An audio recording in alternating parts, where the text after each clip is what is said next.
Eng isqirt odam bu. Eshiting, kim?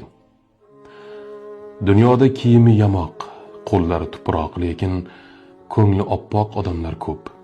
Ammo shunday toifa borki, ular eng qimmat atirlarni sepadi, eng so'nggi rusumdagi mashinalarda yuradi, lekin ulardan manfaat va xiyonat hidi kelib turadi.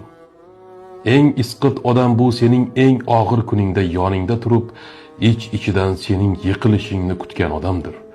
U senga kulib qaraydi, do'stman deydi, siringni oladi, lekin fursat tug'ilishi bilan o'sha sirni senga qarshi qurol qiladi. Ular shunday isqirtki, o'zining kichkina manfaati uchun birovning yillab qurgan obro'sini, oilasini yoki baxtini chilparchin qilishdan qaytmaydi. Ular uchun muqaddas narsaning o'zi yo'q. Na do'stlik, na qarindoshlik, na insoniylik. Faqat men degan iflos bir nafs bor. Achchiq haqiqat, ularning eng jirkanch xislati yaxshiligingni ko'ra turib senga hasad qilishi va sen yiqilganingda go'yo yordam bergandek bo'lib, aslida ustingdan kulishidir. Ular qalbi bilan emas, hisob-kitob bilan yashaydigan insonlar.